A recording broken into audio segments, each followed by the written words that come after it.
اب یہ ایک الگ بات ہے کہ 20 میں جب بھی ان کی تقرری ہوئی تھی تو اس میں یہ شامل تھے اور بہت خوش تھے، اس وقت انہیں اچھا لگتا تھا۔ اب کیونکہ یہ ہم آپ کو بتا دیں کہ اس بیچ میں فارن فنڈنگ کیس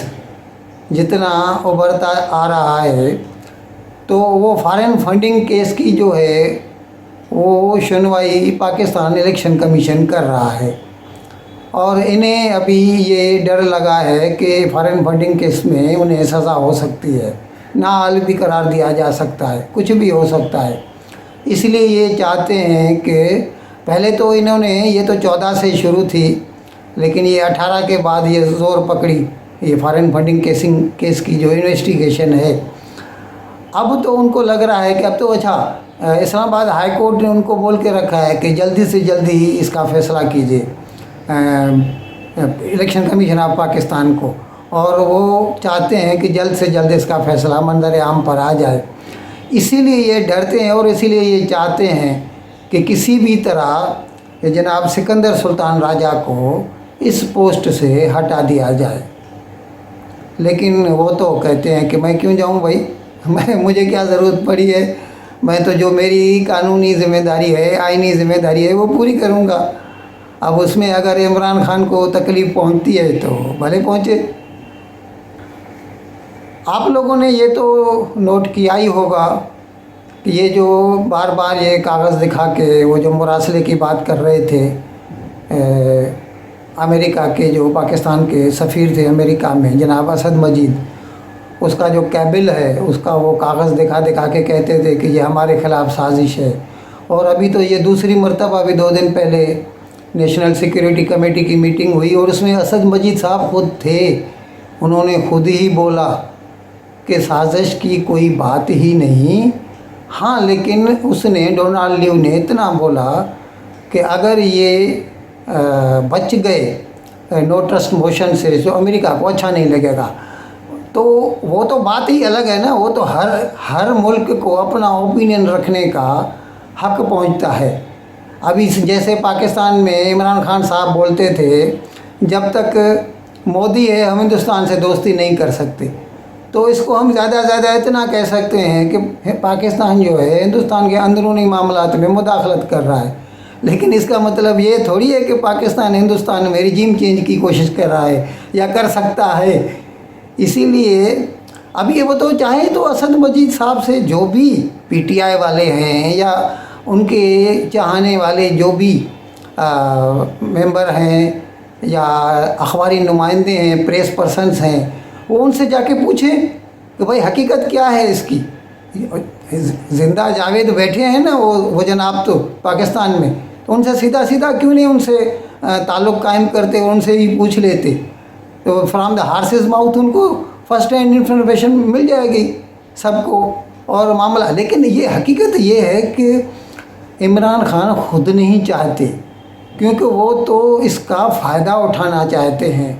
اب اس کا ہم آپ کو اس طرح سمجھائیں، یہ مراسلہ جو ہے نا اسد مجید صاحب نے 7 مارچ کو بھیجا تھا، 8 مارچ کو تو نوٹس موشن جمع کرایا گیا اس کا ریزولوشن نیشنل اسمبلی میں،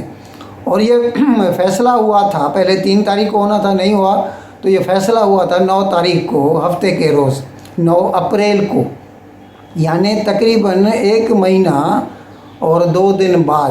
اس بیچ یہ ایک دم خاموش رہے عمران خان، ایک لفظ بھی نہیں بولے۔ اگر یہ سازش تھی تو اس وقت انہوں نے کیوں نہیں منہ کھولا اپنا، کیوں نہیں چلایا کہ امریکہ مداخلت کر رہا ہے۔ ان کو اسی وقت شاید لگا کہ ہاں یہ میں کام میں لا سکتا ہوں، ایک بار اگر یہ مجھے ہٹانے میں کامیاب ہو گئے تو میں اس کو پھر سازش کہہ کر اور پاکستانی لوگوں کو ورغلا سکتا ہوں، اور یہ کامیاب بھی ہو رہے ہیں، کیونکہ ان کی جو واٹس ایپ یونیورسٹیز ہیں، ان کے جو باٹس ہیں، وہ جو میڈیا سیل ہے ان کا، سوشل میڈیا سیل، وہ اتنا کامیاب ہے کہ جو پاکستان میں نوجوانوں کی آبادی جو ہے نا وہ بہت زیادہ ہے بنسبت دوسرے دنیا کے ملکوں کے پاکستان میں، اور وہ نوجوان جو ہے نا وہ بہت جذباتی ہوتے ہیں، اور جذباتی ہوتے ہیں تو وہ ایسی باتوں میں جلدی آ جاتے ہیں کہ امریکہ یہ دشمنی کر رہا ہے، امریکہ سازش کر رہا ہے پاکستان کے خلاف، وہ یہ بھی نہیں سوچتے، منطق کی کسوٹی پہ اس کو نہیں پرکھتے کہ بھئی آخر امریکہ کو ملے گا کیا؟ عمران خان میں ایسے کون سے سرخاب پہ پر لگے ہوئے ہیں کہ اگر عمران خان رہیں گے تو پاکستان کا بھلا ہوگا اور نہیں رہیں گے تو نقصان ہوگا، کیونکہ 4.25 سال میں تو یہ کچھ بھی نہیں کر پائے، رادر انہوں نے تو نقصان ہی پہنچایا پاکستان کو۔ ڈالر 97 سے 190 روپے تک پہنچ گیا، آٹا 70 روپے کلو تک پہنچ گیا، پیٹرول جو ہے 150 روپے لیٹر تک پہنچ گیا، اور کیا کیا گناؤں، ہر چیز کے دام جو ہے نا آسمان کو چھو رہے ہیں۔ تو ان میں کون سی اچھی بات تھی؟ لیکن پھر بھی وہ پاکستان کے جو نوجوان ہیں وہ جذباتی ہیں، اور وہ ان کو سننے کو آتے ہیں، اور وہ ان کے سننے پر اور مطلب وہ اتنے جذباتی ہیں کہ وہ یہ بھی نہیں سوچتے کہ وہ پاکستان کی افواج کو گالی دے رہے ہیں، پاکستان کی عدلیہ کو گالی دے رہے ہیں، یا کبھی کبھی تو وہ ایسا بول رہے ہیں جیسے کہ توبہ نعوذ باللہ عمران خان کوئی نبی ہوں یا ولی ہوں۔ پاکستان کے وزیر خارجہ مفتاح اسماعیل آج کل واشنگٹن میں ہیں۔ ظاہر ہے جب سے عمران خان کے خلاف یہ جمع ہوا نوٹس موشن نیشنل اسمبلی میں، اور پھر یہ ظاہر ہو گیا، اچھا پھر انہوں نے یہ کہنا شروع کر دیا کہ امریکہ سازش کر رہا ہے، تو IMF والوں نے اسی وقت بول دیا کہ ابھی جو تیسری قسط ہے ابھی ہم نہیں دے سکتے جب تک نئی گورنمنٹ نہیں آتی، کوئی بھی آ جائے۔ مطلب یہ جو کنفیوژن تھا کہ who is in power, whether Imran Khan will leave that notice motion or not, وہ کلیئر ہو جائے تو اس کے بعد ہی وہ جاری۔ تو ابھی وہ تو شہباز شریف ہو گئے وزیر اعظم، تو مفتاح اسماعیل صاحب پھر امریکہ گئے، ان سے کانٹیکٹ کیا، اور ڈپٹی ڈائریکٹر جو IMF کے ان سے